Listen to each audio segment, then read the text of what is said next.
Olá pessoal, sejam bem-vindos, sejam bem-vindas ao De Volta para o Sofá, podcast do site Cinematório que revisita os filmes dos anos 80 e dos anos 90 que marcaram a nossa infância e a nossa adolescência. Eu sou Renato Silveira.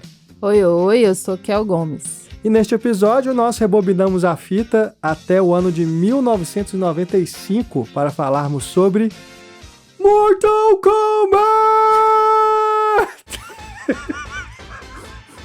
Eu não esperava por isso.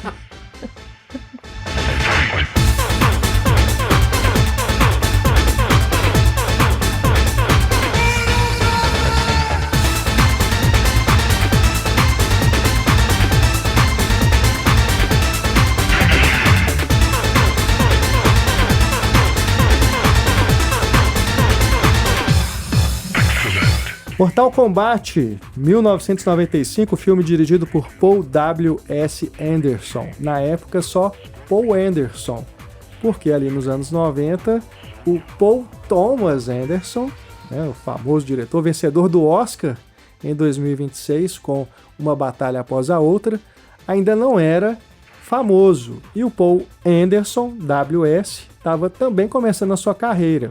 Então era só Paul Anderson, depois ele precisou fazer essa diferenciação em siglas, para não confundir com o seu colega mais talentoso. Grande problema, não é mesmo? Confundir, o nome dele com o Paul Thomas Anderson. Mas era uma confusão comum na época, porque o Paul Thomas Anderson já chegou a ser acreditado em alguns lugares como diretor de Mortal Kombat. E Resident Evil posteriormente. Mas vamos focar aqui no nosso filme, que é essa adaptação do famoso jogo de luta Mortal Kombat, ali nos anos 90, aquela febre dos arcades, dos fliperamas, os jogos de luta impulsionados por Street Fighter.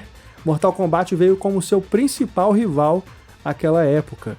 As pessoas que iam para os fliperamas gastavam fichas e fichas para poder entrar nesses jogos de luta e, no caso do Mortal Kombat, aquela coisa dos fatalities que chamou muita atenção, a violência extrema, golpes finais quando você vence o seu oponente, você tem decapitações, você tinha golpes em que um arrancava o coração do outro, arrancava a cabeça, arrancava os membros, tudo, era uma coisa realmente que chamou muita atenção.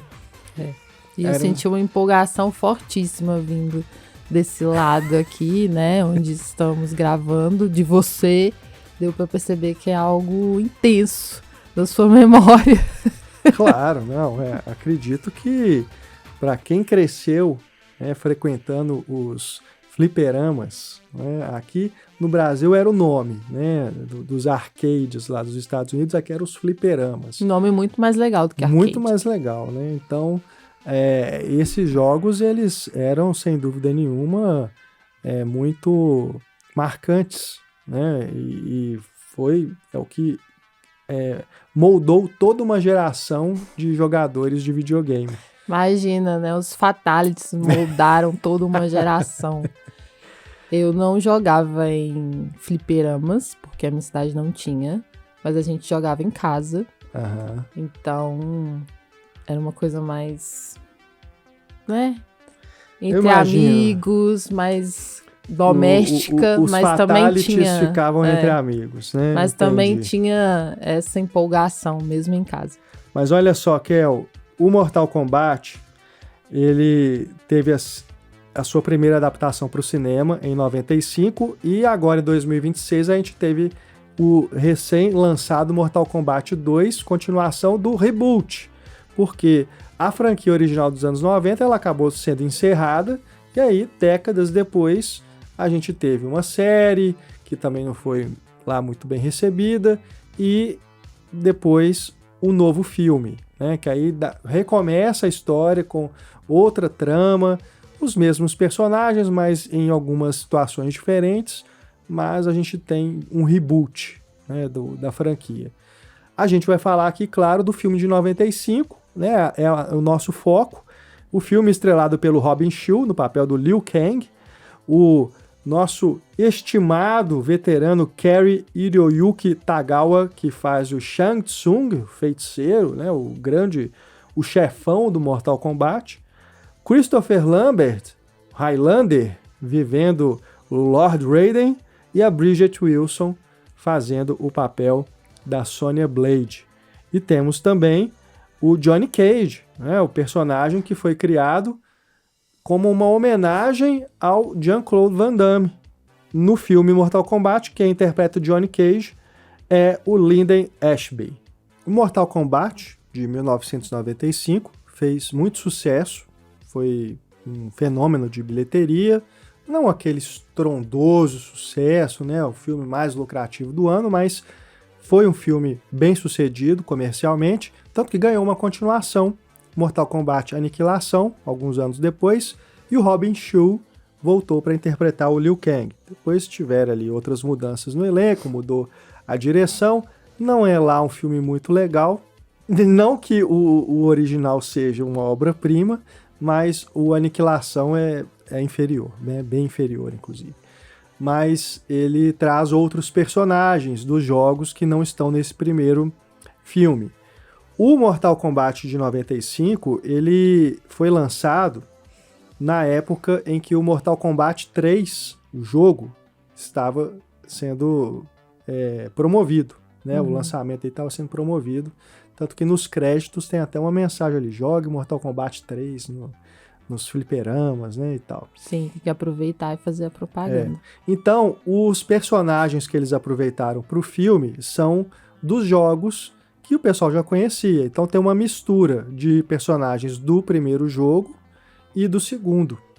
Por isso que a gente tem ali, por exemplo, o Reptile, né, que é aquele ninja verde, nos mesmos moldes do Scorpion e do Sub-Zero, que tem aquela cara de lagarto, né? Então, a Kitana também, a princesa, ela é do segundo jogo, não do primeiro. O primeiro ele tem um rol de personagens bem mais restrito do que as continuações, né? Que vão aumentando cada vez mais e com personagens bem bobos, inclusive, né? Eles não, diferente do Street Fighter, que tem uma gama uma variedade de personagens mais interessantes, Mortal Kombat ele é mais restrito nesse sentido. De toda forma, um jogo muito popular. O filme também se tornou um fenômeno de cultura pop, porque ele tem características que são próprias, que não estão no jogo. Por exemplo, a trilha sonora, né? A música tema de Mortal Kombat ela é famosíssima, ela transcende o jogo e até mesmo o próprio filme, né? Acho que mesmo quem nunca viu Mortal Kombat já ouviu essa música em algum momento. Ela se tornou realmente um sucesso musical, né? De tocar inclusive em festas, em boates, né?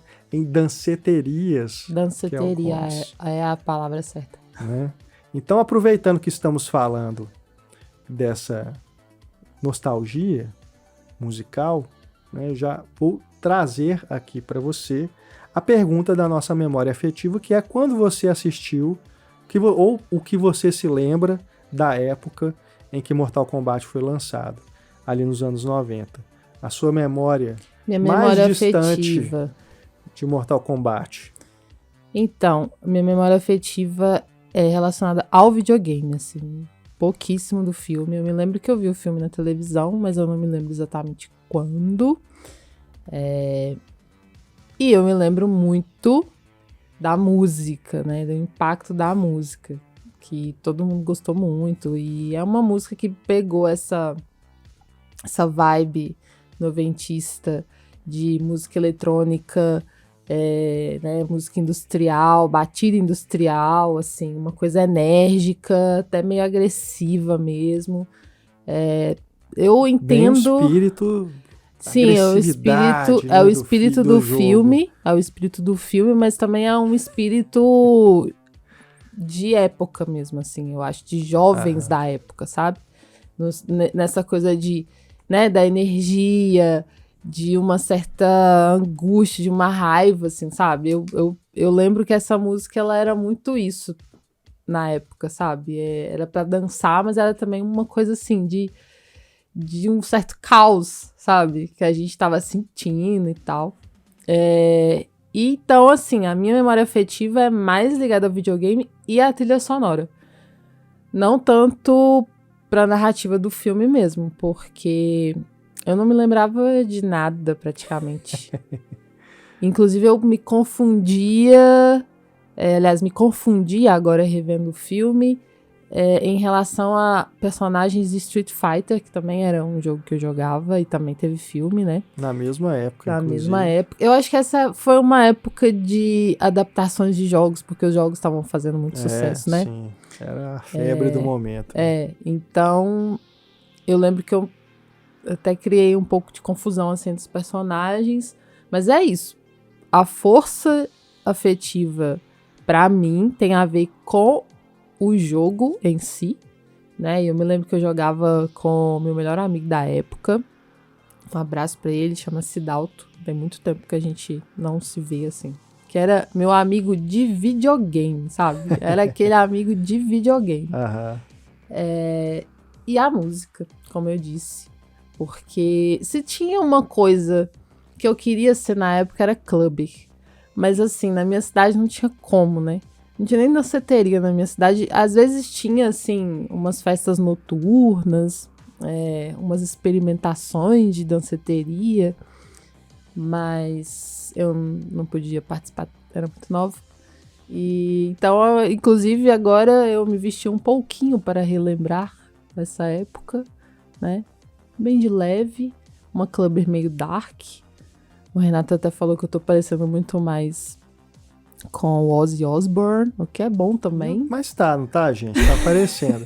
Aliás, né, fazer aqui a menção que você agora também pode ver o De Volta para o Sofá, né? Sim. A gente, obviamente, está gravando um podcast, né? O áudio é a nossa prioridade, mas se você tiver a curiosidade de ver também a gravação do De Volta para o Sofá, é só colocar no YouTube que você vai ter o vídeo. Né? Isso. Vai ter o vídeo aqui da gravação. E claro que vão ficar curiosos, porque eu tô comentando aqui, né, da minha investida visual. Mas é uma experimentação, né? Não quer dizer que a gente fará sempre em vídeo. Se der certo, a gente continua. Se não, a gente aborta a missão e continuamos só com o áudio. Isso. Mas e pra você... Isso, novas eras, né? Novas eras. E pra você, além dessa saudade da época de jogos e de fliperamas que eu já percebi que é forte, qual que é a sua memória afetiva em relação ao filme? Eu tenho memórias cristalinas de assistir a Mortal Kombat no cinema, com meus primos, a minha irmã. A gente foi no primeiro fim de semana, assim, porque a gente era muito fã do jogo. E a gente ficou assim, né, a gente tinha visto o trailer já do filme, assim, deve ter ficado muito legal e tal. E assim, né, eu me lembro de ter saído do cinema decepcionado. Aquele final, então, né, com Shao Kahn ali e tal, gigante, eu falei assim, gente, isso não tem nada a ver, né, com o jogo, tudo, mas enfim. A experiência em si foi até legal porque o filme, ele tem muitas piscadelas para os fãs, né, dos jogos. Então, Sim. Ele recria com muita fidelidade cenários, golpes, diálogos. Os fatalities. Daí não, porque isso é um grande problema do filme, porque eles reduziram a zero a violência pela qual o jogo ficou famoso. Então, para a questão de classificação indicativa, eles, né, eliminaram praticamente todo o sangue que tem no jogo, você não vê no filme. É verdade. Mas tinha os gestos, né? Tipo assim. Sim. Tinha essa parte de cada um ter o seu grande finale ali. Você entendia que era o fatality. Né? Acho que o único fatality que é reproduzido assim, com mais fidelidade talvez seja do Scorpion, que ele tirava a máscara, aí mostrava a cabeça de caveira, um esqueleto, né? E ele cuspia o fogo e queimava a pessoa viva. Então, isso era o fatality do Scorpion no primeiro Mortal Kombat. Aí, se eles reproduziram, porque aí não tem sangue, não tem nada, né? Então, a coisa ficou mais tranquila, vamos dizer assim, de ser reproduzida. Mas os outros, né, que eram de violência extrema mesmo, de arrancar membros, de cortar a cabeça, tudo isso, eles não fizeram. Então, o gore todo pelo qual o jogo era famoso, e aí nos jogos, né, nos fliperamas, não tinha classificação indicativa, que todo mundo entrava, via lá o que estava acontecendo e ficava doido, né?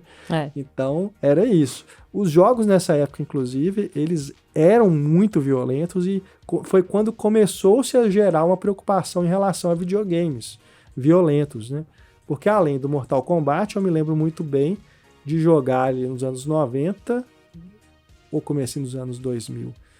Não tô me confundindo agora, mas quem jogou Carmageddon vai se lembrar muito bem do que eu tô falando, que era um jogo de corrida em que você, além de ter que ganhar dos oponentes, você tinha que atropelar pessoas nas calçadas para ganhar pontos. E assim, você atropelava, saía sangue, espalhava aquela gosma toda ali no cenário. Era um jogo extremamente violento. E eu me lembro disso ser vendido nas lojas americanas, normal, assim, na seção de jogos. Aí teve uma polêmica, eles acho que chegaram a recolher o jogo depois, proibiram, e depois voltou, essas coisas de justiça, né, que vai e volta. Uhum. Mas eu me lembro muito bem dessa polêmica, e é justamente essa época em que os jogos começaram a ter um realismo maior, e aí, obviamente, a popularidade cada vez maior, né, mais acessível, e aí as preocupações, né, com o que os adolescentes estavam consumindo, né, diante da tela do computador, da televisão, jogando videogame, poderia causar nessa geração. Né? Estamos aqui, né, bem e vivos, mas realmente na época isso foi uma preocupação muito grande. Então, essa questão do realismo, ela se reflete também no jogo, no quesito do visual dele em comparação ao Street Fighter, que o Street Fighter apostava muito mais na animação 2D, né, com os pixels ali e tudo. Já o Mortal Kombat, eles contrataram os atores, inclusive você encontra, né, no YouTube o vídeo dos bastidores, como que eles fizeram, os atores originais, né, não os do filme, mas os que fizeram os personagens no jogo, eles fazendo as poses dos golpes e tudo. Então eles fotografavam e animaram depois com os pixels essas fotos para o jogo. Então ele tinha esse diferencial também. O que era uma coisa muito mais crível e que amplificava essa coisa da violência, né? Porque você estava vendo as pessoas ali, não eram desenhos, né? Parecia que eram pessoas mesmo que estavam arrancando um braço uma da outra. Então tinha esse diferencial. E foi isso que tornou Mortal Kombat o grande rival do Street Fighter, né? Na época. Depois vieram outros jogos de luta, né? A gente tem a franquia da SNK, que é a Fatal Fury, tem vários outros, né? Depois veio o Tekken, Dead or Alive, todos acabaram em algum momento também virando filmes. Mas Mortal Kombat e Street Fighter sempre foram os mais, né? De todos os tempos. Também até por hoje. Conta dos próprios jogos, né? Porque eu acho que eles, por terem esses personagens muito icônicos, assim, aí eles acabaram ficando mais marcantes, né?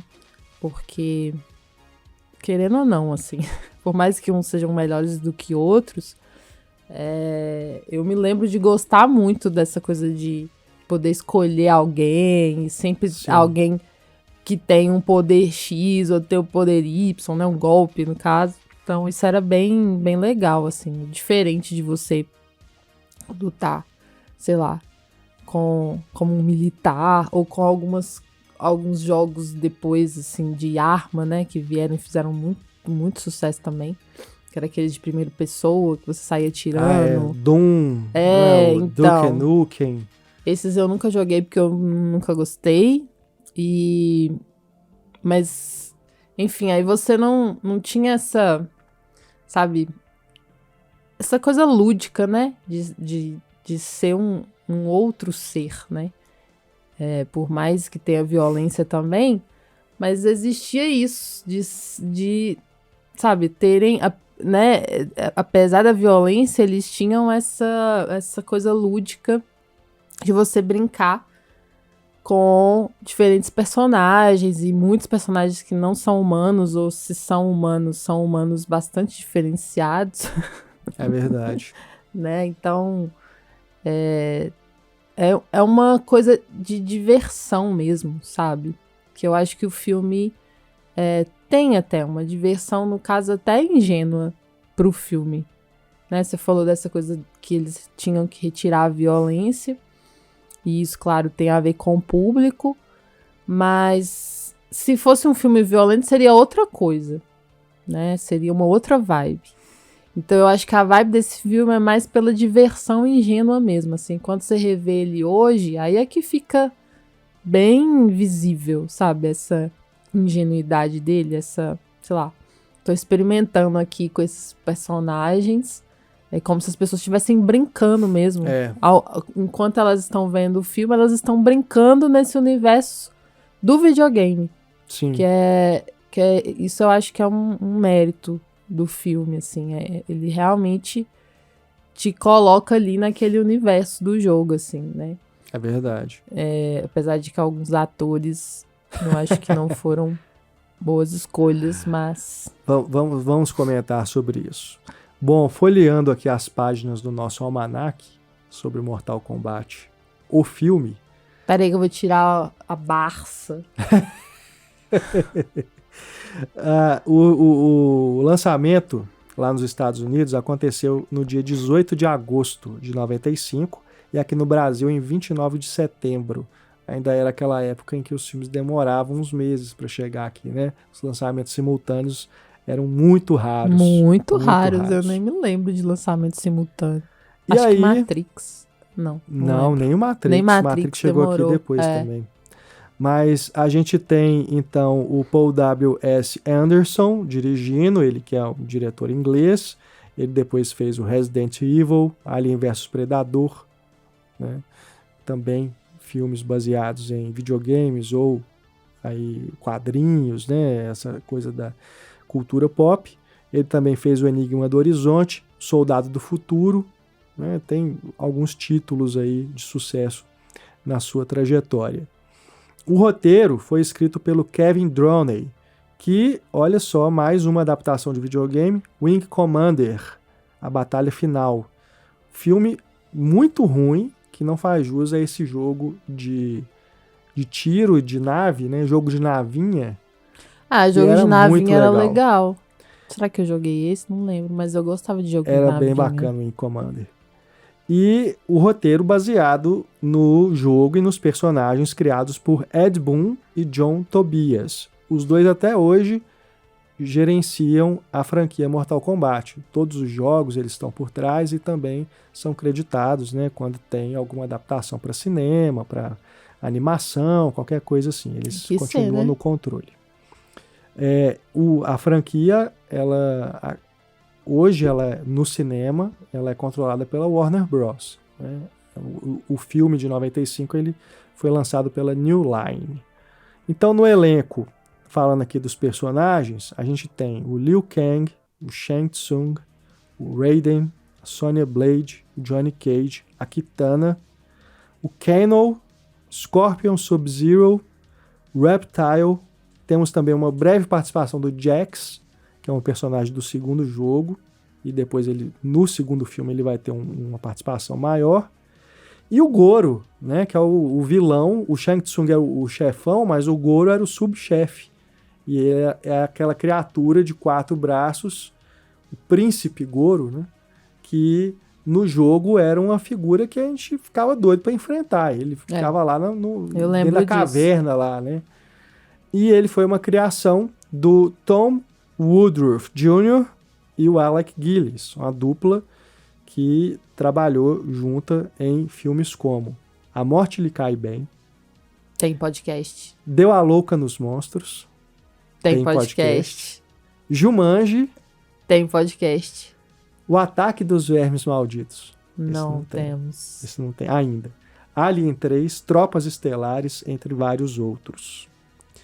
É um boneco animatrônico que, de certo modo, até funciona. Eu acho que ele é impressionante, né? Assim, se você pensar que é uma criatura que depois, né, nos filmes mais recentes, você tem a possibilidade de criar com computação gráfica. Então, para aquela época, eu acho que é uma coisa que impressiona visualmente. Só que na mobilidade é uma coisa meio desengonçada. A mobilidade é péssima. Porque parece que, revendo hoje, parece que ele é facilmente derrotável, assim. Exato. É uma ele coisa não vai meio... ter o vigor. Ele não tem aquele vigor que no jogo você sentia, né? Então, e uma coisa que me incomoda também é que os braços, eles parece que não estão com coordenação motora. Os de cima, eles não mexem junto com os de baixo, sabe? Fica uma coisa meio esquisita, assim. Ele é meio durão, né? Então, assim, é como se fosse um brutamontes que tá com torcicolo. E dizem as lendas aí dos bastidores que deu muito problema, né? Que o negócio quebrava, precisava de um monte de gente para poder controlar e demorou ficava muito. Não. Isso acabou reduzindo, inclusive, as cenas, né, que teriam o Gore. Eles tiveram que cortar muito do tempo que teria do filme com ele. A informação de que quem ficava dentro dele precisava ficar só, no máximo, 2 minutos, porque ficava sem oxigênio, foi demais para mim. Mortal Kombat mesmo, né? Imagina. Bom, a equipe técnica do filme conta ainda com o John R. Leonetti como diretor de fotografia, ele que trabalhou em O Máscara. Temos podcast. Top Gun 2, A Missão, Detroit Rock City e a série Contos da Cripta. E filmes mais recentes dele incluem Invocação do Mal e Sobrenatural. Foi ele que dirigiu Mortal Kombat Aniquilação, a continuação, o Paul W.S. Anderson. Não voltou, mas o diretor de fotografia assumiu. A montagem é do Martin Hunter, que estreou com ninguém menos que Stanley Kubrick em Nascido para Matar. Caramba! Voltou a trabalhar com o Paul W.S. Anderson em O Enigma do Horizonte, Soldado do Futuro. E a trilha sonora, composição de George S. Clinton, que trabalhou na franquia Austin Powers e também tem Garotas Selvagens, como um filme dos anos 90, aí na sua filmografia. E a direção de arte do Jonathan Coulson. E aqui é importante dizer que é o seguinte, tem algo interessante de discussão de terminologia, né? Porque direção de arte aqui no Brasil tem, né, a sua... tem os seus modos de trabalho. E nos Estados Unidos, direção de arte seria o equivalente a design de produção, né? Então, a gente encontra o crédito do Jonathan como designer de produção, que é essa pessoa que gerencia toda a parte de arte, né? E aí eu acho isso... Eu até aprendi com um coletivo de diretoras de arte aqui do Brasil, o Brada, sobre isso, sabe? Sobre essa diferença, assim, que não tem uma equivalência... correta, direta, mas que o cargo de diretor de arte aqui no Brasil seria o cargo de designer de produção. Então, quando a gente vai no IMDb, por exemplo, né, que é onde a gente encontra as fichas técnicas todas certinhas, lá vai ter uma direção de arte. Mas esse diretor de arte, nos Estados Unidos, ele vai estar abaixo do designer de produção. Entendi. O designer de produção é o chefe do diretor de arte. Isso. Entendi. Coisa que aqui no Brasil é diferente, porque não... Quando eu aprendi sobre isso, eu achei muito interessante, porque é como se a forma de organização aqui, né, no Brasil ainda não tivesse incluído designer de produção. E aí, tem alguns lugares que fazem esse crédito, mas não tem uma tradução direta, sabe? Então seria isso, assim, o diretor de arte você encontra na ficha técnica do IMDb dos filmes hollywoodianos como designer de produção. Então é importante saber que ele na hierarquia, ele tá mais alto, né? Inclusive, lá na ficha técnica, ele vem antes. E vamos falar dos prêmios de Mortal Kombat, porque o filme venceu o prêmio de melhor trilha sonora, olha só que surpresa, não diga, no BMI Film and TV Awards. Ele também foi indicado a melhor edição de música no Golden Reel Award, que é a principal premiação dos editores de som lá nos Estados Unidos, e competiu no Festival de Sitges, na Catalunha, dos principais festivais de cinema fantástico do mundo. E olha só a curiosidade, o Mortal Kombat estava ao lado de outros clássicos dos anos 90, como A Experiência, A Cidade dos Amaldiçoados e Cidadão X, que foi o vencedor. E, curiosidade, também estava na competição O Convento de Manuel de Oliveira, esse consagrado diretor português. Então, em um momento aí na carreira, ele e Paul W.S. Anderson competiram no mesmo festival. Gente, A Experiência, você falou aí agora e, tipo, veio outro filme muito marcante. Toda uma memória, né, dessa época que merece um episódio do De Volta para o Sofá, futuramente. Né? Pois é, Kel. A gente tem, então, esse elenco que é bem curioso, né, mas que não era exatamente o elenco que os produtores queriam. A Bridget Wilson, que interpreta a Sonya Blade, por exemplo, ela foi uma escolha de última hora, porque quem interpretaria a Sonya Blade era Cameron Diaz, por incrível que pareça. Né? A gente está falando aqui ali daquele período em que ela estava no início de carreira, tinha acabado de fazer o Máscara, né? Então ela chegou a ser contratada, mas ela machucou o pulso e aí não pôde participar do Mortal Kombat.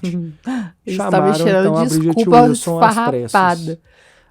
Eles estão me cheirando desculpa esfarrapada. Ela desistiu do filme, falou, não vou fazer isso. Ai. Chamaram então a Bridget Wilson às pressas para que ela interpretasse essa personagem que não podia ficar de fora. O Jean-Claude Van Damme chegou também a ser chamado para interpretar o Johnny Cage, que seria uma coisa metalinguística, né, muito forte. Sim, mas ele não estava preparado para fazer uma paródia de si mesmo. Mas acabou que ele recusou educadamente porque estava envolvido já em outros projetos na época. Quem seria o Lord Raiden? Sean Connery, não Christopher Lambert. Né? Era a escolha original, mas ele acabou também recusando o papel, porque naquela época ele já não estava muito afim de fazer esses filmes de ação, tudo que envolvia cenas de luta. A galera tava sonhando alto, né? Era Sean Connery. Mas era é aquilo. A fama do jogo era tamanha que os produtores falaram assim, não, nós vamos com tudo, né? Vamos fazer o melhor filme possível. Sim, mas eu acho que essas respostas negativas todas dizem muito de como Hollywood talvez estava um pouco insegura com essa adaptação, né? Tipo assim... até porque se você pegar o Street Fighter, e faremos sim, né, o episódio De Volta para o Sofá sobre o Street Fighter com Jean-Claude Van Damme, aproveitando que vai sair um novo filme, né, da franquia esse ano, mas foi também um filme muito problemático, de má recepção da crítica, né, e dos fãs também, porque a caracterização não ficou tão boa, né, não tem nada a ver com o jogo, mas enfim, diferente do Mortal Kombat, que eles fizeram mais ou menos na mesma época, mas no Mortal Kombat eles conseguiram contornar melhor esse problema de figurino, dos personagens parecerem mais com os do jogo, né? Então ficou mais aceitável. Mas eu acho que é isso. Como o negócio ali era muito popular, muita grana envolvida, né? Então eles foram assim, não, vamos tentar contratar os melhores atores possíveis. E além da desconfiança, talvez uma leiturinha do roteiro também tenha desanimado um pouco. Também, né? Porque, afinal de contas, isso é o que chama muita atenção. Se você pegar o jogo, ele tem ali um fio de trama, né? Tem umas cartelas ali que dão um contexto do que é o Mortal Kombat e tudo, mas não tem essa história que a gente vê no filme, que basicamente pega a base de O Senhor dos Anéis, né? Você reúne um grupo de personagens em torno de uma missão, nessa coisa fantástica, né? Nessa terra cheia de fantasia, de aventura e tudo, de cenários, né? Essa coisa mais de uma jornada, né? Que você não vê no filme. Então, eles ainda tentam reproduzir, você não vê no jogo, né? Mas aí no filme eles ainda tentam reproduzir essa coisa do torneio, que é o Mortal Kombat, né? Isso aí eu acho que seria imprescindível. Pelo menos mais próximo do que é a experiência de você estar vendo um filme baseado num jogo de luta. E aí você tem as lutas, que não são lá tão bem coreografadas assim, mas tem seus momentos, seus grandes momentos, né? Tem alguns combates ali que são bem legais. Mas é isso, e aí vai passando muito rápido, né? A coisa vai acelerando, porque tem essa coisa ali dos universos, né? Paralelos, que um vai interferir no outro. Tem o universo da Terra, o universo lá do Shang Tsung, do Shao Kahn. E se você mergulha nas histórias, né, que envolvem a franquia, é uma bagunça tão grande que o último jogo, se eu não me engano, lançado aí há alguns anos, ele faz um reboot da própria franquia, porque já não tinha mais o que fazer. Não, mas peraí, é uma isso mistura, era a narrativa do jogo. Do jogo, porque sem assim, incluir os filmes. Não, é porque a franquia ela foi se expandindo, então tem animação, tem quadrinho, tem jogo, tem filme, tem um monte de coisa. E aí as histórias vão se misturando e eles vão criando tramas e coisas mirabolantes cada vez mais estranhas, que aí chega uma hora que você assim, não, tem que recomeçar do zero. Aí o último jogo se chama Mortal Kombat 1. Justamente porque eles reiniciam tudo, entendeu? Uhum. Então, é uma bagunça. E aí, o que eu fiquei pensando é isso. Para esse filme ele funcionar minimamente, eles tiveram que criar essa história de reunir esse grupo, né? Aí tem o Liu Kang, a Sonya e o Johnny Cage, para eles poderem ir juntos enfrentar esse grande vilão, né? O Shang Tsung, e salvar a Terra. Mas é uma coisa que rápido, não assim. é uma coisa que corresponde ao que é o jogo, porque no jogo é uma jornada individual. Você pega um jogador e você vai com ele até o final. Então, ali você vai ter, se você escolhe o Liu Kang, você vai brigar com o Johnny Cage, você vai brigar com a Sonya, entendeu? Em algum momento. Sim. E você vai matar um dos dois, entendeu? Porque o negócio é esse. Então... A gente tem um protagonista, é visível que o protagonista é o Liu Kang, porque ele que tem uma jornada mesmo, né, de herói, assim, né, nessa coisa de ser transformado, que ele precisa enfrentar algo que é interno dele e não só o adversário. Todos eles têm um pouquinho disso, né, porque é o que o Hayden, inclusive, traz ali de sabedoria, mas o Liu Kang é que tem mais questões internas, questões do passado para resolver. Então, ele é o protagonista. Tem a causa do irmão, né? Que o Shang Tsung matou, roubou a alma. E ele tem essa descrença desse jogo, desse torneio místico, né? Ele não acredita que isso exista, ele tem essa relutância, ao invés de ser lutância. ele não acha que é como contam pra ele, né? Muito por conta dessa coisa do irmão, que ele nega muito e tal, ele se culpa, enfim. Então, ele é o protagonista. Ele seria esse nosso personagem, né? Que a gente escolheu jogar com.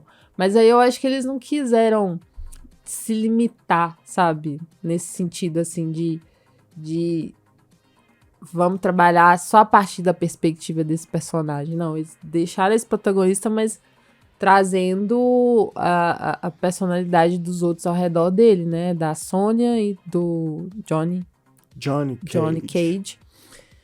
Muito assim, eu acho que o Johnny é muito na linha do cômico, né? E a Sonya total. E a Sônia muito na linha do estereótipo. Primeiro o estereótipo da mulher durona, assim, né? Que, inclusive, tem que fazer cara de mal o tempo todo, não relaxa.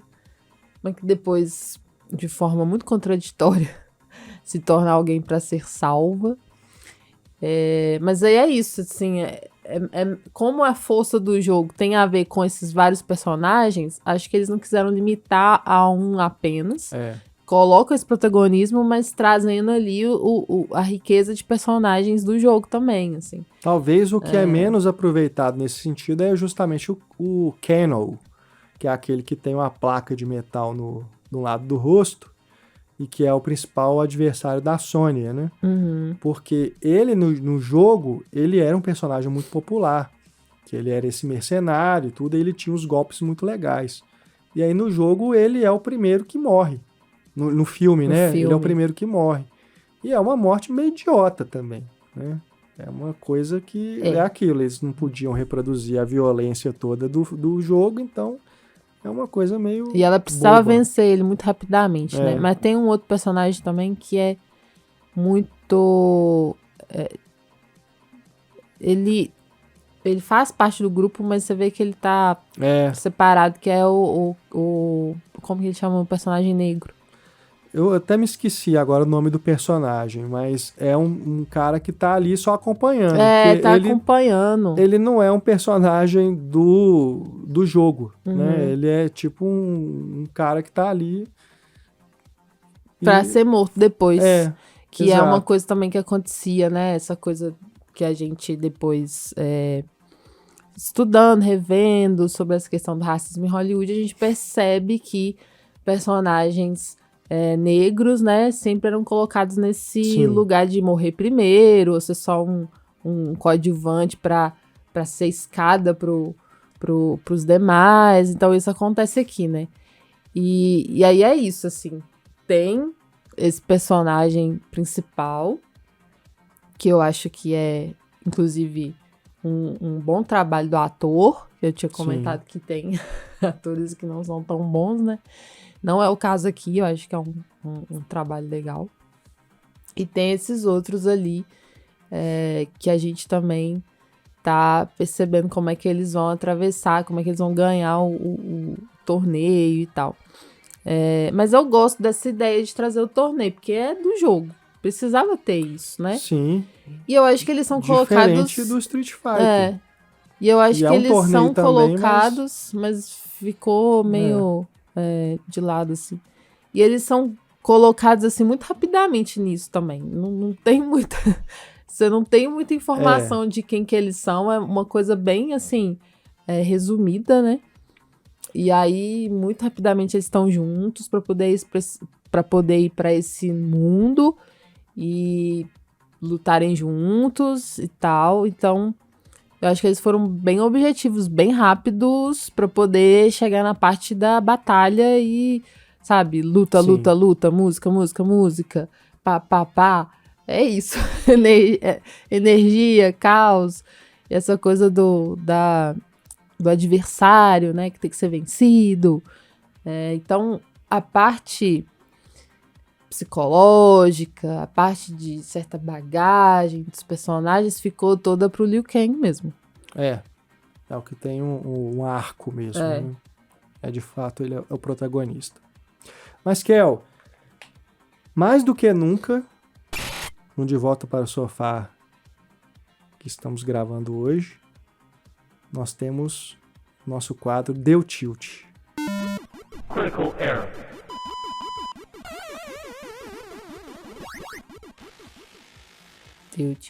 Deu tilt. Estamos falando de uma adaptação de videogame, né? Então não podia faltar o Deu Tilt de jeito nenhum. E Mortal Kombat dá muito tilt, não dá? Deu o tempo todo pra mim, assim. Eu vou ser sincera com vocês. Até porque eu já falei aqui abertamente que a memória afetiva com o filme é pouca. Então, assim, eu não vou ter... como que eu vou dizer? Você não vai ter muitos momentos supra-sumo, vai ter mais tilt. Isso, eu não vou ter momentos supra-sumo ou não vou ter, assim, uma grande ligação emocional com o filme, o que me faz ver muito abertamente todos os defeitos dele, que são vários, a gente já até comentou aqui rapidamente, tipo... Mas eu quero saber o principal tilt. Depois a gente vai puxando os outros, tá. Mas o principal pra você, qual que seria? O principal pra mim é... fica difícil de dividir, porque... Bom, o principal pra mim é o básico das personagens femininas, que são muito ruins. Como eu falei da Sônia, ela, além de ser um estereótipo, eu não acredito que ela seja uma lutadora, porque eles escolheram uma atriz que é loira, padrão, bonita, corpinho dos anos 90 ali, sabe? De magreza, ao invés de ser uma mulher, né, forte, uma mulher musculosa, que eu acho que é o que faria sentido. Até pro jogo, né? Que no jogo ela tem esse porte físico musculoso, né? Sim.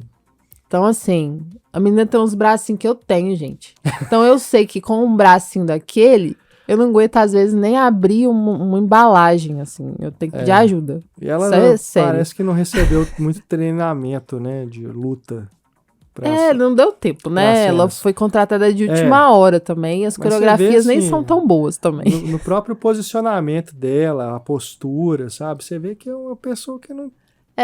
e a atriz... Não é uma lutadora. Sim, e a atriz, ela, né, assim, não precisaria ser uma lutadora pra fazer uma lutadora, mas ela não entrega. Ela realmente tá ali pra ser uma mulher bonita nesse papel aqui, não passa confiança nenhuma.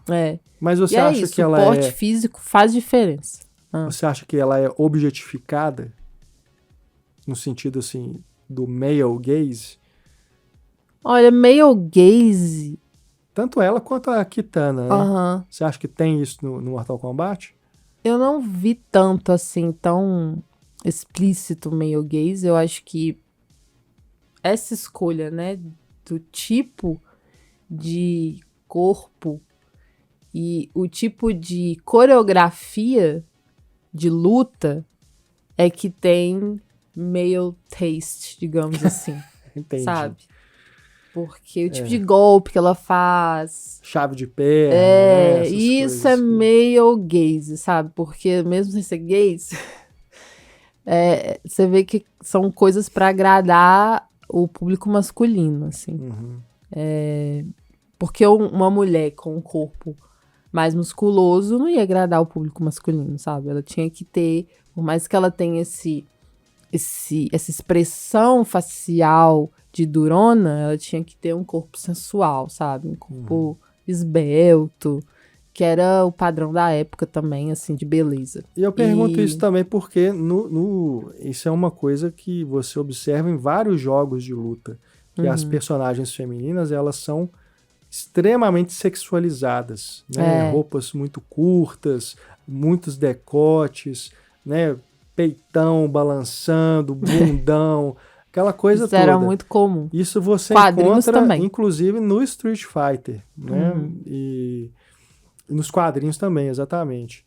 E nos jogos do Mortal Kombat, as atrizes que foram contratadas para fazer as personagens femininas, elas usavam aquela roupa muito colada, né? Então, tinha uma representação não tão sexualizada assim como nesses que são do anime, né? Que tem aquela coisa desenhada ali, mas é diferente do que a gente vê no filme. Nos filmes, né? Acho que em todas as encarnações do jogo para o cinema, a gente vê que as personagens femininas elas são mais vestidas do que no jogo. As próprias ninjas, né? Acho que só no Mortal Kombat Aniquilação que tem a personagem Jade, ou Jade, que é a ninja verde, ali você tem uma coisa de menos roupa, assim, mais sensual. Entendi. Eu não vi esse Aniquilação. Mas nesse filme de 95, tanto a Sônia quanto a Kitana, eu acho que elas meio que passam nesse teste, né? Não, eu não sinto incômodo com a roupa delas. As minhas únicas observações são essas mesmo, a escolha né, das atrizes, né, o porte físico delas e as coreografias. E também, claro, os estereótipos, né, o que elas representam ali pra história. Sim. Que, apesar de a Sônia ter uma certa importância, ela acaba se tornando uma donzela a ser salva, porque em determinado momento, quando ela tá presa, inclusive ela, né, quando ela tá presa ali, o que fazem com ela? Colocam uma roupinha feminina nela, né? Então, assim, tem essa coisa de, sabe, esse fetiche de tipo, agora que eu tô te controlando, você vai vestir o que eu quero, sabe? A gente sabe onde isso já aconteceu antes. Essa coisa de, né, a personagem feminina está presa e aí ela tem que se vestir de outro jeito. E ela mesma comenta sobre os amigos que vão até ela para poder salvar, algo assim, que ela fala, tipo, meus amigos vão vir aqui atrás de mim e tal. Então, assim, eu sinto que ela acaba também caindo nesse estereótipo, né, de que não dá conta sozinha, sabe? Ela vai ter que ser resgatada. Então, isso é ruim. O meu tilt principal é com os efeitos especiais. Esse era o outro que tava, assim, olha, gritante. Por mais, assim, que eu goste, que eu faça muitas ressalvas, né, quando a gente fala aqui dos filmes mais de décadas aí para trás, que utilizam efeitos especiais gerados por computador. No caso aqui, a gente já estava numa época em que as coisas podiam ser feitas com um pouco mais de capricho, né? Ter um resultado melhor. Aqui realmente, assim, eu me lembro de, na época, isso não me incomodar tanto, mas também não me impressionar em nada.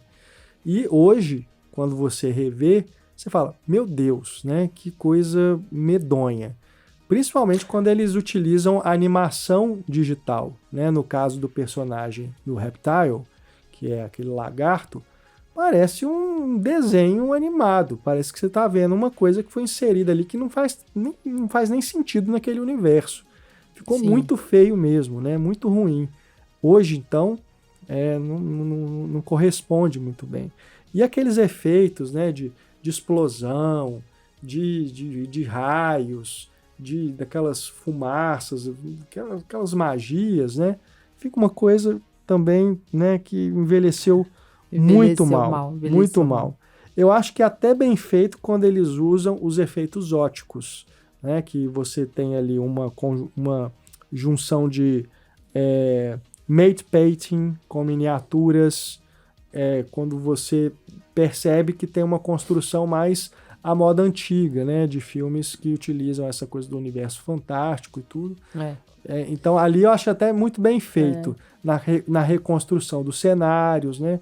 Isso funciona. Agora, quando tem essa interferência do digital, aí a coisa descamba. Né? E não ficou, filmes, não envelheceu bem. É desses filmes que faz essa mistura, né? Tá tentando ali fazer novos efeitos, mas que ainda busca uma estética antiga também, né? Uma coisa, igual você fala do matte painting e tal.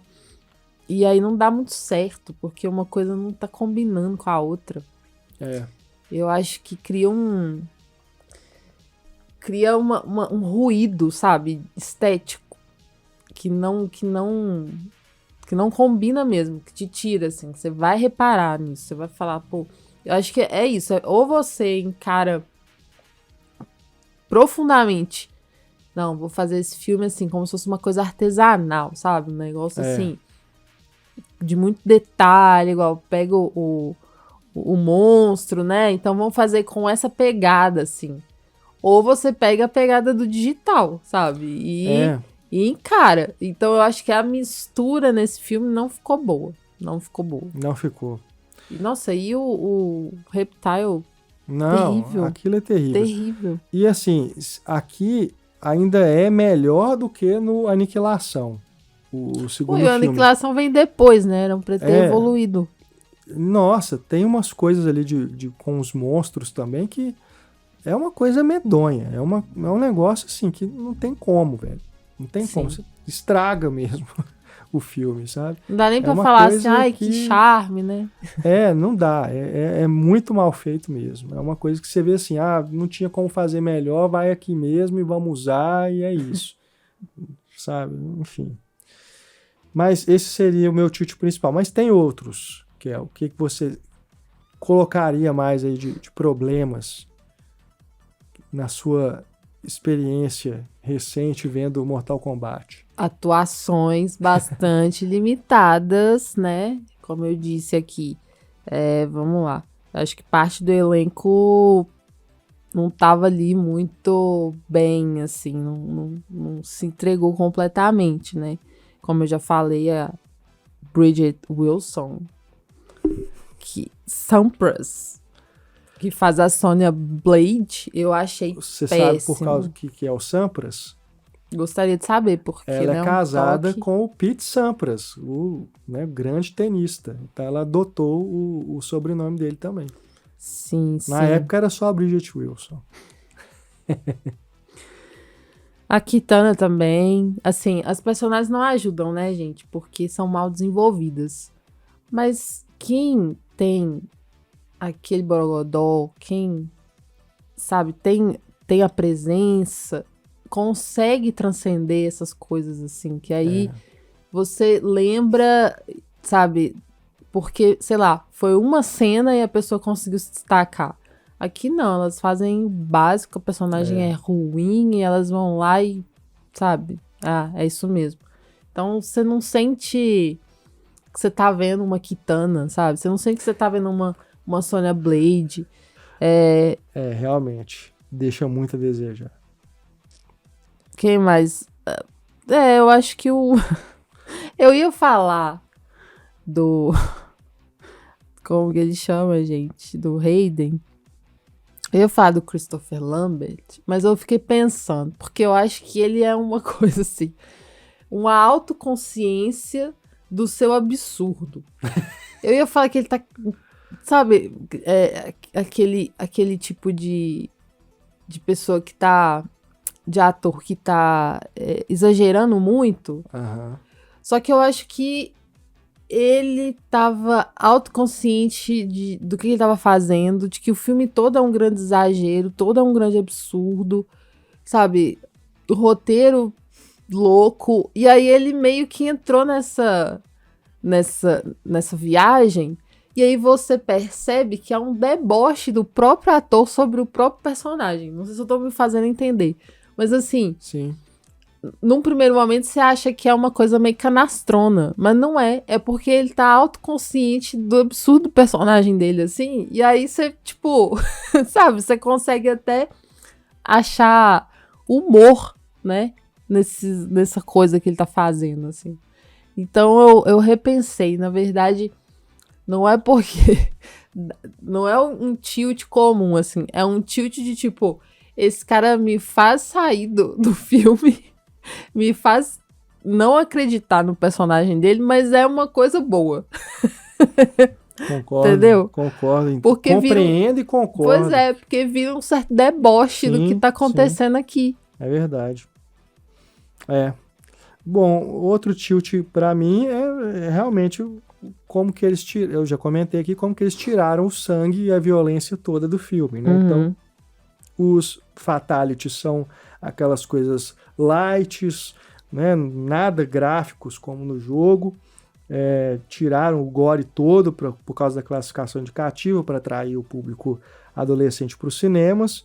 E você não ia poder ter visto se ele fosse assim? Não ia. Eu tinha 15 anos, né, na época. Nunca que eu ia deixar entrar no cinema para ver um filme com violência extrema, né? Pois é. Mas é isso. Não condiz com o que era, o que chamava você para ver Mortal Kombat, né? Uhum. Então, mas é aquilo, a violência extrema no cinema e no jogo de videogame, elas têm efeitos diferentes, né? Você as compreende de outra maneira, porque quando você está vendo um filme é como se você tivesse, né, com todas as ressalvas aí, vendo a vida real, né? É uma coisa em carne e osso acontecendo. No jogo você tem ali uma outra dimensão que você não tem esse mesmo envolvimento, né? Então, vamos dizer assim, não é tão impressionante quanto. Então, acredito que isso pesa muito também nas decisões, mas mesmo assim foi feita uma sanitização completa, né? Você, igual Poderia ter um a cena pouco mais, né? Não precisava ser a tanto. luta da Sonya com o Kano, né? O fatality dela é uma coisa que nem no jogo você faria isso se você não conseguisse colocar os comandos ali, né? Cancela a Sonya Blade desse filme. Isso, inclusive, no jogo era uma das coisas mais legais, você descobrir qual que era o comando que você tinha que fazer no controle para poder ativar o fatality. Você tinha uma combinação de 2 vezes para baixo, 2 para trás, A, B, C.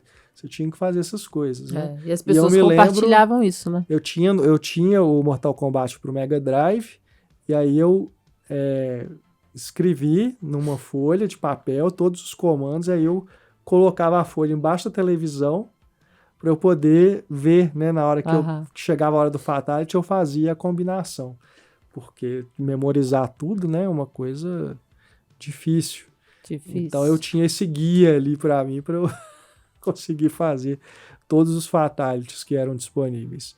E é um negócio também que nos jogos eles foram ampliando, né? Então no jogo 2 acho que cada um tinha 2 fatalities diferentes. Aí depois no terceiro jogo eles criaram umas coisas que eram babalities, que você transformava o oponente num bebê. É uma coisa... Começou a virar zoação, né? Mortal Kombat virou uma grande zoação. E tinha também Talvez o Friendship, que ao invés de você matar o personagem, você dava um presente pra ele. Tinha umas coisas... que fofo! Começaram a brincar muito, né? Mas esse presente era um presente mesmo ou era... Era um presente, uma brincadeira. Era tipo uma zoação mesmo. E isso aí em resposta ao que eles estavam começando a sofrer, de falar, poxa, tá fazendo todo mundo querer matar os adversários, então vamos trazer um pouco de gentileza. Mas eu acho que era mais deboche mesmo. E nos jogos mais recentes, eles começaram a misturar personagens de outros filmes como lutadores. Então você pode jogar com o Ghostface do Pânico, você pode jogar com o Exterminador do Futuro, você pode jogar com o Pacificador do Esquadrão Suicida. Tem vários personagens, sabe, que eles foram trazendo, e Fred Krueger. Cross Media. Foram fazendo essa mistura. Todos, acredito, claro, com ali o que fazem parte do estúdio, né? São filmes da Warner Bros. Então eles começaram a fazer esses crossovers. Que é uma coisa que eu acho que eles podiam, inclusive, explorar nos filmes. Não sei se em algum momento isso vai acontecer, mas... Não, eles precisam primeiro estabelecer o próprio universo, não? Sim, mas eu acho que tem que chutar o balde mesmo, sabe? Porque... Já que você tá fazendo um filme da Warner Bros. A Warner Bros. Tem esse catálogo todo de personagens. Então aproveita, vai misturando. Mas é isso. É um filme, voltando aqui ao de 95, que tem muitos problemas, mas também tem seu charme. É um filme que ainda tem coisas boas que você consegue aproveitar e que não o tornam um fracasso total. Por isso, a gente ativa agora o nosso momento suprassumo, que é...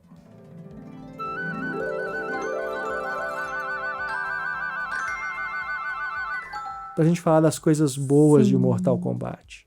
E pra você, agora a gente dá depois do golpe, depois dos fatalities, a gente dá um presentinho. Exato.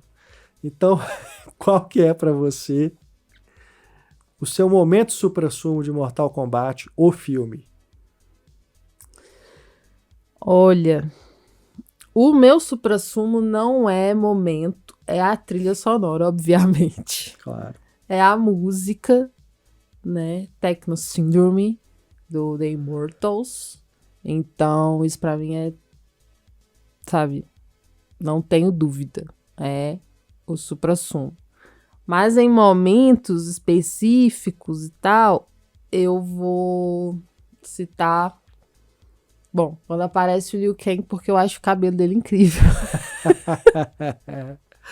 O cabelo dele é um suprassumo do filme. Isso definitivamente também tem que ser dito. Porque um cabelo com aquele corte, o cabelo com aquele volume, sabe? É um cabelo shag e é um cabelo liso. Enfim, é um negócio que tem seu magnetismo, entendeu? Sim. O figurino dele também é o melhor, enfim. Eu acho que... Simples, né? E sim, bem, sim. Né? Funciona sim. ali pro... E no jogo não era tão legal assim, não. Não, o jogo era só uma calça preta. Pois é, e o cabelo dele também não era tão legal assim. Não era, não. Então eles conseguiram tornar o personagem esteticamente mais... como que eu vou dizer? Magnético. É verdade. Olha, o meu momento suprassumo de Mortal Kombat, já que você falou de um personagem, é também outro personagem, que é o Shang Tsung. Ah, sim, eu também concordo. O Keri Hiroyuki Tagawa, ele é o suprassumo de Mortal Kombat. Ele é bom mesmo. As expressões que ele faz, né, a voz para reproduzir as falas do personagem ali, Your soul is mine, né? Pois ele entrega isso, né? Tipo, aquela essa coisa gutural, eu sou assim, esse personagem. Ele encarna mesmo. Então, para mim, ele é o suprassumo de Mortal Kombat. Ele consegue fazer algo que é totalmente diferente do que a gente vê no jogo, porque o Shang Tsung do jogo, ele é um ancião, um feiticeiro ancião. Ele não tem essa fisionomia do ator. Uhum. E mesmo as versões posteriores do Shang Tsung nos jogos também não tem essa semelhança. Então, é uma criação, se eu não me engano, tem um Mortal Kombat que eles fizeram em homenagem ao que o Togawa faz. De tão forte que foi, né? Então, eles fizeram uma versão do Shang Tsung em um dos jogos posteriores em homenagem a ele. Merecidíssimo. Então, assim, é uma criação dele pro filme e que se sobrepõe e consegue ter uma vida própria, né? Para além das outras iterações que existem. Então, para mim, Shang Tsung, na sua versão do Keri Hiroyuki Tagawa, é aquilo que você fala, Mortal Kombat. Esse é charme. Esse fez assim, vale a pena por ele. É algo que vale a pena. Mas tem outras coisas também, por exemplo, falar das lutas. Para mim, a melhor, o suprassumo das lutas para mim é o confronto do Johnny Cage com o Scorpion. Naquele lugar sim, que também tem acho. os ossos lá, né? Tem aquelas plataformas. Para mim é o momento em que tem uma coreografia mais refinada e que você tem realmente assim, um combate que tem mais, sabe, ele é mais...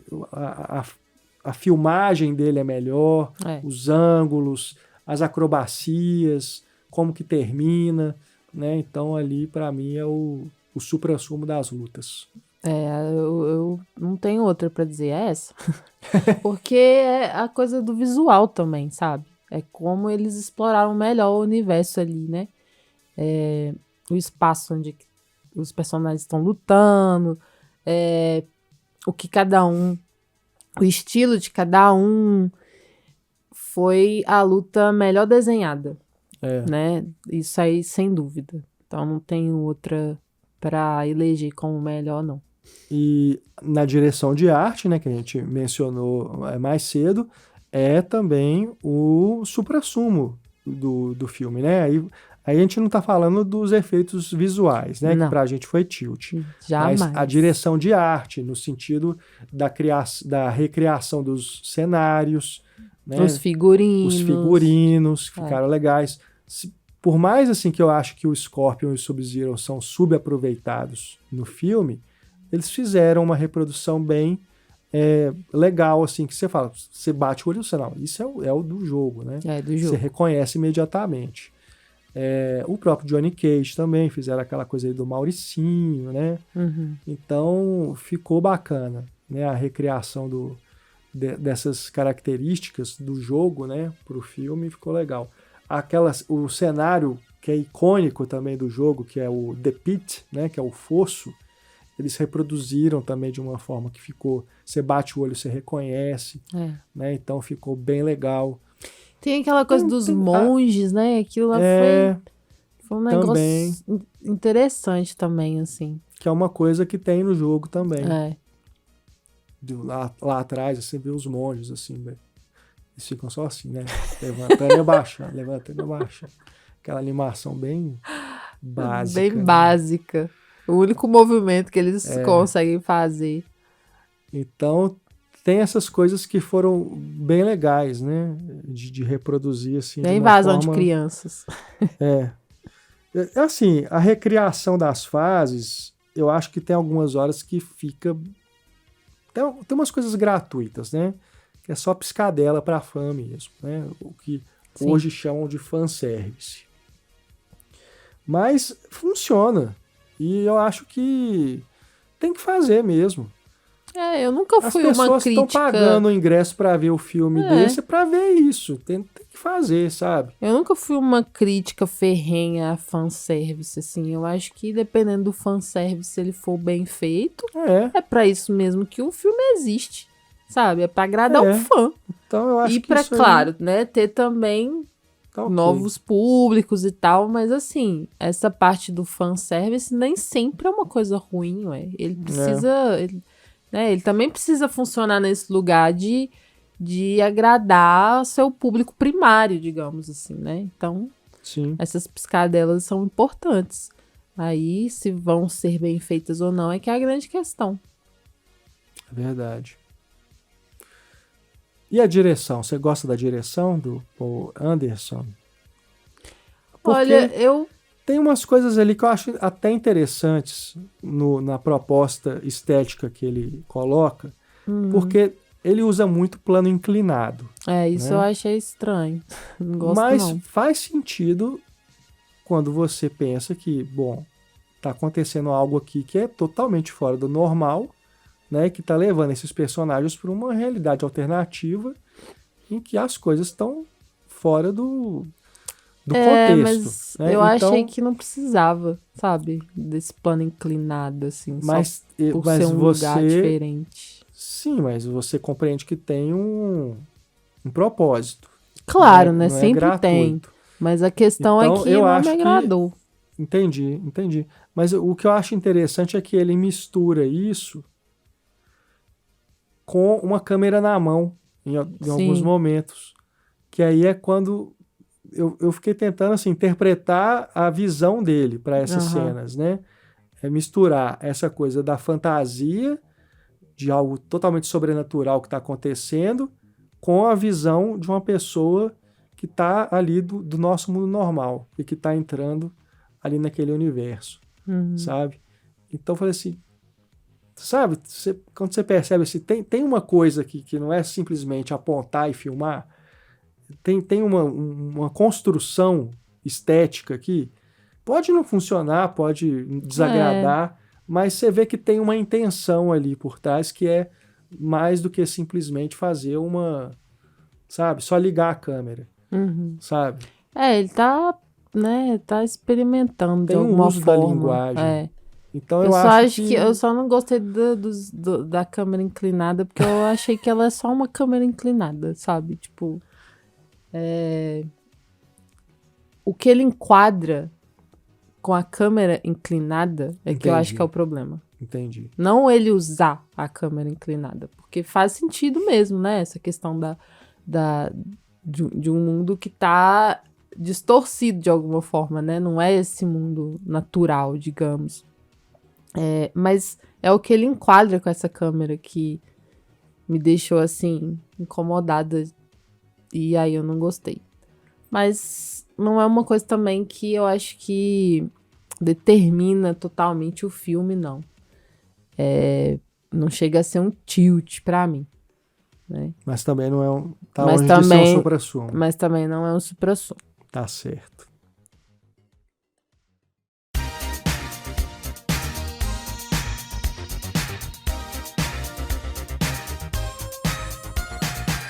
Por onde anda? Vamos saber por onde andam os atores principais de Mortal Kombat, começando pelo Robin Shou, intérprete do Liu Kang. Ator e artista marcial, está com 65 anos, nascido em Hong Kong. Ele ganhou enorme projeção internacional ao estrelar o próprio Mortal Kombat, que foi o seu primeiro grande sucesso de bilheteria e crítica no Ocidente. Ele reprisou o papel do Liu Kang na continuação, Mortal Kombat Aniquilação. Nas últimas décadas, ele seguiu trabalhando no gênero de ação, com destaque para a trilogia Corrida Mortal, filmes aí feitos entre 2008 e 2013, o primeiro também dirigido pelo Paul W.S. Anderson. Ele também atuou em outras adaptações de jogos de luta famosos, como o Dead or Alive, em 2006, e, veja só, Street Fighter, A Lenda de Chun-Li, 2009. Nesse ele interpretou o lutador idoso Jen, que já é um personagem aí de uma outra geração dos jogos, né, do Street Fighter. Ele também trabalhou com o Paul Anderson em Resident Evil 2002, mas apenas para treinar a Mila Jovovich para cenas de luta. Ele não atua no filme. Longe dos holofotes de Hollywood desde 2015, o Robin Shou passou a se dedicar à pintura e à cerâmica. Ele compartilha suas criações artísticas com os fãs. E nosso icônico Shang Tsung, o Cary Hiroyuki Tagawa, ele que interpretou, né, o memorável feiticeiro líder de Mortal Kombat. Ele é japonês, natural de Tóquio, e infelizmente morreu recentemente, gente. Foi em 4 de dezembro de 2025, aos 75 anos. Seu primeiro grande papel de destaque em Hollywood foi no aclamado filme O Último Imperador, de 87. E dono de uma carreira muito prolífica na TV e no cinema também, né? As suas produções lançadas mais recentes incluem a elogiada série O Homem do Castelo Alto, o remake do seriado sci-fi Perdidos no Espaço e a comédia de horror Sky Sharks. Ele ainda fez vários trabalhos de dublagem, incluindo as séries animadas Star Wars Rebels. Essa série é muito boa, né? Muito legal. As Tartarugas Ninja e Samurai de Olhos Azuis. Além do filme Kubo e as Cordas Mágicas, um filme de 2016 que é muito legal também. Muito massa. Deu vontade de rever. Pois é, o Tagawa voltou a interpretar o Shang Tsung algumas vezes. Em 2013, ele participou de 3 episódios da segunda temporada da série Mortal Kombat Legacy. Em 2015, ele voltou a viver o Shang Tsung na série Mortal Kombat X Generations, que foi filmada, só que nunca foi lançada. Tem trailer, né? Um trailer foi lançado, dá pra ver o ator lá como o Shang Tsung, só que a série mesmo nunca foi lançada. E em 2019, como eu tinha dito, no jogo Mortal Kombat 11, ele dublou o Shang Tsung e também forneceu a sua imagem e semelhança para a recriação da sua fisionomia no jogo. Aliás, esse jogo ele é uma homenagem não só ao Tagawa, mas ao filme de 95 como um todo. Então, vários atores toparam dublar os seus respectivos personagens também. O Tagawa também atuou na adaptação do jogo de luta Tekken, no papel do Heihachi Mishima, que é outro personagem famoso dos videogames de luta. E como um fato muito curioso da vida pessoal dele, olha só, o Tagawa se converteu ao cristianismo ortodoxo russo durante as filmagens do filme de ação The Honored Priest, de 2015. Ele, inclusive, mudou oficialmente o nome dele de batismo para Pantaleão. Experiência intensa essa, hein? E obteve cidadania russa logo em seguida. Interessante. E o Christopher Lambert? Highlander. Tem jeito, né? Você vê o filme, você lembra também de Highlander. Estamos devendo esse podcast também. Então, Deus do Trovão, né? É um ator franco-estadunidense. E ele tá hoje com 69 anos. Seu primeiro grande sucesso mundial no cinema foi Greystoke, a lenda de Tarzan, o rei da selva. Que é de 84. Esse passava muito no SBT. E aí, claro, ele, né, consolidou o seu talento no famosíssimo Highlander, o Guerreiro Imortal, que é de 86. É bem do ano em que eu nasci. Lambert continua trabalhando ativamente, porém ele tá longe das superproduções, como é possível perceber. A gente não vê muito... A gente não vê mais falar dele. Lambert, né?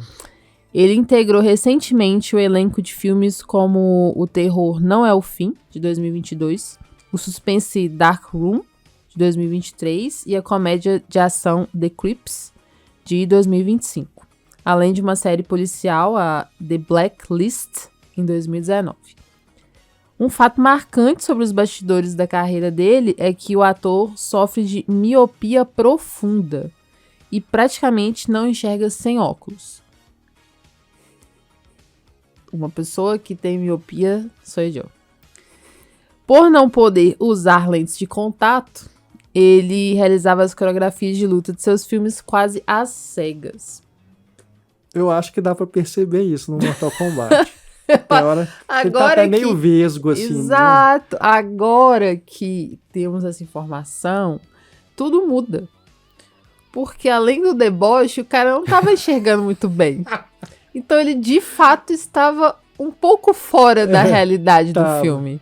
Entende? E é isso, gente. Ele literalmente não tava vendo o que ele tava fazendo. E como míope, eu tenho lugar de fala pra dizer. Quando você tira o óculos, às vezes a imagem do mundo, ela realmente fica diferenciada, tipo, principalmente para as luzes, assim. Às vezes eu tiro só pra ter isso. Um momento de fantasia na minha realidade cotidiana, porque se eu tô dentro do ônibus, à noite principalmente, e aí eu sei que, né, o motorista vai me guiar até o lugar que eu preciso, e claro, se eu já sei que o caminho certo, né, de descer também, isso é importante, que senão você se perde. E aí eu tiro o óculos e as luzes da cidade, elas ficam difusas. Então, assim, você vê vários flashes de luz. Isso é como a minha visão fica nesse momento. Então, às vezes eu tiro óculos pra ter isso. É uma experiência, assim, de olhar a cidade e ver as luzes todas difusas, sabe? Aí são as luzes principais, obviamente, as luzes dos carros. Então, você vê muita luz vermelha, muita luz... Então, assim, você tá ali, mas você tá enxergando de um outro jeito. Divertido. Então, ele... Pronto, pra mim foi o que, sabe, tá sacramentado, que ele realmente tava num outro nível de interpretação ali. Que a gente percebe ele diferenciado dos outros. É verdade. Por conta também da miopia. Mas a gente tá brincando aqui, mas é sério, né? Coitado. E ele nem pode usar lente. As lentes. Então, o que também é um limitador, né? Mas assim, óculos é vida. Bom, a Bridget Wilson, que vive a Sonya Blade, ela, nascida nos Estados Unidos, está com 52 anos. Apesar de ter chamado a atenção a sua estreia nas telonas com O Último Grande Herói, 1993, né, filmaço do John McTiernan com o Arnold Schwarzenegger. Esse é outro que a gente tem que falar. Sempre fala, né, que nunca que faz o podcast, mas vamos fazer. Cara, ele é de 93, eu achava que era de 80. Ele tem muito cara de anos 80 ainda. É porque é muito referencial, né, aos filmes de ação dos anos 80. Mas, bom, o papel que catapultou o Bridget Wilson para o sucesso e abriu as portas para ela na indústria foi, de fato, a comédia com Adam Sandler, Billy Madison, Um Herdeiro Bobalhão, 95, lançada poucos meses antes do Mortal Kombat. Os últimos trabalhos da Bridget Wilson no cinema incluem a comédia romântica O Casamento dos Meus Sonhos, 2001. Nossa, tem tempo. O drama romântico Garota da Vitrine, 2005. E a biografia esportiva Punhos de Aço, 2008, que marcou a sua última atuação antes de se aposentar das telas. Como a gente tinha mencionado, ela é casada com o lendário ex-tenista Pete Sampras desde 2000 e ela passou os últimos anos aí focada na família. Recentemente ela enfrentou uma dura batalha de saúde após ser diagnosticada com câncer no ovário. Contou aí com o apoio reservado de seus familiares para enfrentar essa doença, né? Fazer o tratamento e tudo. Saúde para Bridget, apesar de toda a minha decepção com a Sonya Blade. E mas, claro, com o trabalho dela também, né? Um pouquinho ali no filme, né? Toda a saúde para ela. Claro. Porque é isso que importa. E o Johnny Cage, vivido pelo Lyndon Ashby. O ator norte-americano está com 65 anos e ele conquistou seu primeiro grande papel de relevância ao interpretar o famoso xerife Morgan Earp no aclamado faroeste Wyatt Earp, de 94. Ele dividiu aí a tela com Kevin Costner. Esse nome te diz alguma coisa, Renato? Oh, muita coisa. Né? Bom, o Lyndon, famoso por sua longevidade na televisão, seus trabalhos mais recentes e marcantes foram na popular série Teen Wolf e no filme derivado de Teen Wolf, de 2023, além da novela The Young and the Restless, na qual atuou até o ano passado. Ele também estrelou o drama independente Trust e o romance da Netflix Continência ao Amor, ambos em 2022. Um detalhe curioso é que o Ashby é casado com a também atriz Susan Walters desde 86. A parceria na vida real é tão forte que os dois frequentemente contracenam juntos, inclusive em Teen Wolf. Teen Wolf é importante para ele. Ele reprisou o Johnny Cage brevemente no Mortal Kombat Aniquilação. Só que ele morre logo no começo do filme. Pois deu spoiler. Uau! Né? Mortal Kombat, as pessoas morrem no Mortal Kombat. Bom, vamos com a Thalissa Soto, que interpreta a Kitana. Ela é nova-iorquina, está com 59 anos, ex-modelo, ganhou fama internacional ao se tornar uma Bond Girl no filme 007, Permissão para Matar, de 89. Ela enfrentou o James Bond do Timothy Dalton. Assim como a colega Bridget Wilson, a Thalissa abandonou as telas no final dos anos 2000. O último trabalho dela, acreditado no IMDb, é o drama independente La Mission, de 2009. Antes ela atuou no filme de ação Dupla Explosiva, de 2002, e no terror Ilha dos Mortos, de 2000. Nos últimos anos, ela optou por se dedicar integralmente à criação dos seus filhos, ao lado do marido, o também ator Benjamin Bratt, com quem ela está casada desde 2002. Ela foi, aí mais uma nota triste de saúde, né? Ela foi diagnosticada com câncer de mama durante a pandemia, Kel. Não. Mas, felizmente, conseguiu se recuperar, fez o tratamento e passou por tá uma livre. barra, hein? Que bom que tá livre. Que bom. Né? Uma coisa que eu tava pensando é que quando a gente faz esse Por Onde Anda, e geralmente acontece muito de as atrizes terem deixado a carreira pra trás, e aí tem sempre essa história, né, de que se dedica à família, teve filho, e isso quase não acontece com os homens. Ah, é? De, sabe, abandonou a carreira porque foi se dedicar aos filhos, não tem essa... Tem sabe? no caso aqui do Liu Kang, que foi se dedicar à pintura e à cerâmica. Pois é, então assim, geralmente as mulheres se dedicar à família, né, a filhos, ao marido, e os caras se não estão, né, seguindo na profissão, estão se dedicando aos seus hobbies, cerâmica, né, sei lá, moto. Curioso. Vamos lá. É verdade. Vamos seguindo então, agora com o Trevor Goddard, que faz o Kano Kel. E tem um nome de peso. O marcante intérprete do mercenário Kano.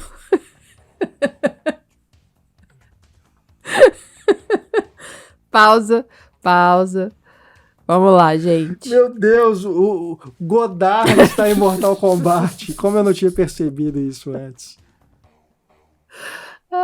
É o toque de novela vague que o filme poderia ter. A câmera na mão. Né? É isso. Os jump cuts. Tá explicado. Então, gente, o marcante intérprete do mercenário Kano é de nacionalidade britânica. Seu primeiro papel de grande destaque na televisão americana foi no seriado de ação Renegado, que durou aí de 92 até 97.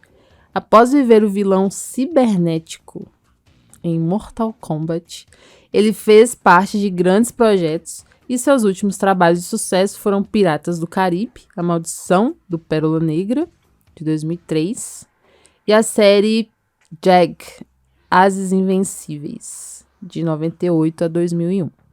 Infelizmente, a trajetória de Trevor Goddard. Importante a gente adicionar o Trevor, né? Assim como no Paul Anderson, né? Sim. A gente tem que adicionar as iniciais certas. Então, a trajetória dele foi interrompida de forma muito trágica, porque o ator morreu em 2003, aos 40 anos de idade. Novíssimo. 40 anos é a idade que eu tenho. Gente, isso é muito trágico, porque assim, a pessoa, sabe... Sim, cara, tá muito jovem ainda. Ele foi vítima de uma overdose acidental de medicamentos. Ainda foi uma coisa, né, que... Sim, triste. Pelo que eu li, ele estava atravessando uma barra, né? Estava tomando muitos remédios mesmo e acabou tendo essa complicação, né? Uma pena e uma perda, né? De um ator que estava em ascensão, né? Ainda, né? Afinal de contas, ele fez o Piratas do Caribe, que foi lançado no ano em que ele morreu, né? Então, ainda poderia estar entre nós aí fazendo filmes de ação até hoje, né? Bom, vamos para a gente ir chegando aqui já ao final do Por Onde Anda, falar dos dois ninjas, né? Scorpion e Sub-Zero. Começando com o Scorpion, interpretado pelo Chris Casamassa, artista marcial e dublê estadunidense que está hoje com 63 anos. Seu primeiro grande papel de destaque foi justamente vestindo o uniforme amarelo do Scorpion em Mortal Kombat, personagem que ele voltou a interpretar na série de televisão de 98, Mortal Kombat: A Conquista. Ele especializado em acrobacias e preparação de elenco para artes marciais. Suas produções lançadas mais recentes incluem o filme de ação, atenção, Sci-Fighter. Legal. Gostou? Sci-Fighter, Confronto de Campeões, de 2004, o drama It's Dark Here, de 2013, e o policial Cop vs. Killer, de 2023. Fora das telas de cinema, Casamassa construiu um verdadeiro império no ramo das lutas, porque ele é presidente de uma das maiores redes de escolas de karatê dos Estados Unidos, focada no desenvolvimento físico e mental de jovens, né? Crianças, adolescentes. Então se dedica mesmo às artes marciais aí ao longo da carreira toda. Karatê é importante pra isso, né? Sim. Legal. E o Sub-Zero, icônico, né? Eu acho que dos dois eu gostava mais do Sub-Zero, sabe? Eu também. Interpretado pelo François Petit. Ele é um artista marcial e ator de nacionalidade francesa. François Petit. Atualmente, ele está com 74 anos, né? E o papel em Mortal Kombat foi sua primeira e única grande aparição de destaque no cinema. Pausa dramática, porque, inclusive, ele tá com A gente nem chega a ver uma caracterização de Sub-Zero. Suas pouquíssimas produções subsequentes incluem o filme de ação de baixo orçamento First Strike, de 2009, e a comédia independente Swashbucklers, de 2011. Petit se distanciou completamente da carreira de ator logo após esses projetos para focar naquilo que realmente domina, que não são os filhos. Tô brincando, gente. Focar naquilo que ele domina, que são os bastidores do esporte. Ele possui um extenso histórico como fisioterapeuta, é mestre de artes marciais também, como eu tinha dito, né? E, inclusive, trabalhou por anos como preparador físico e médico de massagem para os astros de luta livre profissional da WWF. Grande trabalho aí das artes marciais também, assim como o Chris Casamassa, né? Legal. E bom, para a gente encerrar aqui o Por Onde Anda, falar um pouquinho da trajetória recente do Paul W.S. Anderson, nosso diretor.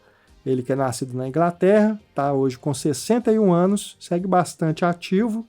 Ele que, só curiosidade, a estreia dele no cinema foi com a comédia policial Shopping, O Alvo do Crime, de 94, que também foi o primeiro trabalho do Jude Law em um filme para cinema, né? O Jude Law começou a carreira na TV. Ele estreou no cinema justamente com o Paul W.S. Anderson.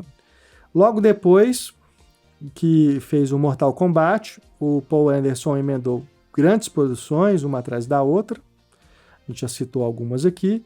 E as mais recentes são Monster Hunter, de 2020, outra adaptação de um videogame que ele dirigiu, e Nas Terras Perdidas, de 2025, adaptação de um conto escrito pelo George R.R. Martin, criador de Game of Thrones. O próximo projeto do Paul W.S. Anderson, adivinha, é baseado em um videogame, The House of the Dead, que mistura ação e terror com zumbis. Ele é casado com a Mila Jovovich desde 2009, tem 3 filhos com ela, e eu estava vendo que a mais velha, a Ever Anderson, está com 18 anos e já enveredou para a carreira de atriz. Inclusive foi dirigida pelo pai em Resident Evil 6 e também participou de Viúva Negra e Peter Pan e Wendy. Então já temos aí mais uma Nepo Baby. Sim, por que não, né? Por que não? Ela parece muito a Mila Jovovich, muito. Então, eu tenho uma teoria de clones, gente. Você já tinha falado sobre ela antes, não, né? Um dia eu ainda vou compartilhar com vocês a minha teoria de clones. E se aplica nesse caso, porque é muito parecido. É bom você já preparar seu conteúdo logo sobre a teoria, porque senão alguém vai pegar isso aqui e aí vai usar, tá? Não vai não. Não vai não. Mas faz muito sentido. Cada vez mais. Agora, então, com as tecnologias, né? De IA, estéticas. Né? E tudo mais. Realmente. Enfim. Bom, vamos encerrando, então, o nosso De Volta para o Sofá sobre Mortal Kombat com a música escolhida para a Kel, para a gente entrar nesse clima dançante, techno. Ah, é? Como é que você sabe que eu vou entrar num clima dançante técnico? Se eu quiser ser disruptiva e fazer uma coisa que contrasta com esse clima. Então me surpreenda. Não vou, né, gente? Porque uma das melhores coisas do filme é exatamente ter esse clima de música eletrônica, de batida industrial, que a gente comentou durante o podcast. E claro que eu não ia trazer a música tema aqui pra finalizar o episódio, que isso seria muito clichê. Como não? Não. Eu aconselho que... A gente já escutou ela muito. Pois é, e eu aconselho que vocês escutem ela depois do podcast, né? Mas o finalzinho desse programa, eu vou trazer uma outra música muito boa, muito icônica, de uma banda que é muito anos 90. The Prodigy. Nossa. Brief. Aí você então, foi certeira. Conversa perfeitamente com a energia do filme, né? Total. Podia ser, inclusive, uma música do filme. Sim. Tem essa coisa de, sei lá, videoclipe sujo da MTV de madrugada, sabe? Não, e na música tem uns sons que parecem lâminas. É, né? Então, exatamente. Você faz essa ligação de luta. Tem essa batida. E é uma coisa, assim, que, né, igual eu comentei também, de muito bom. Caos. uma energia de submundo, de rave, e ao mesmo tempo é muito sensual, é uma música sensual, assim, ela, né, sombria, mas tem uma sensualidade. Sim.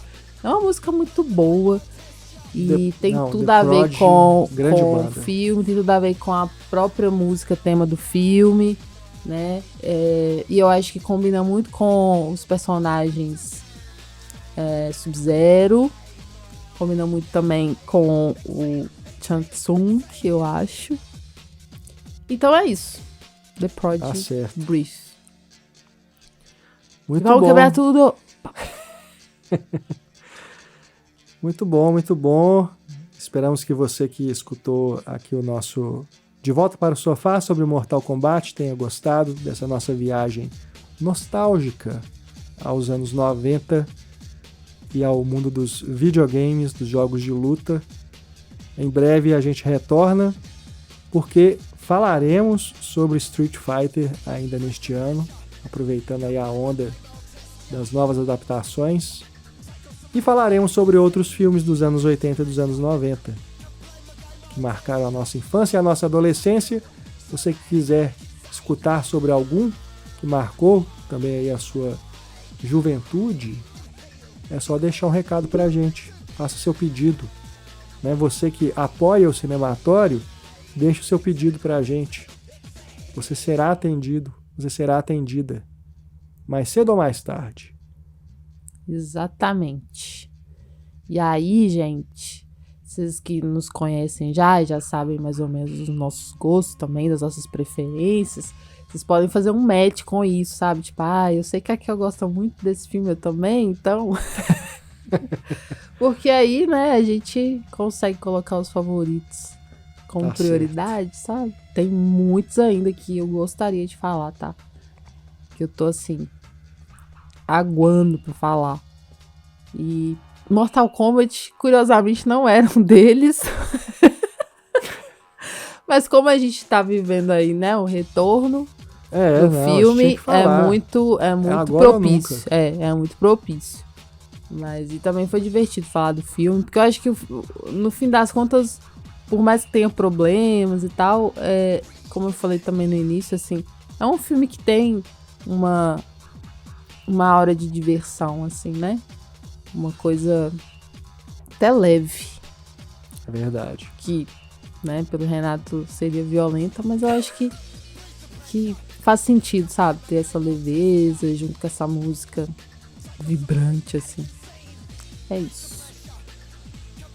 Então, gente, beijo e até a próxima. Grande abraço, pessoal. Até mais. Tchau.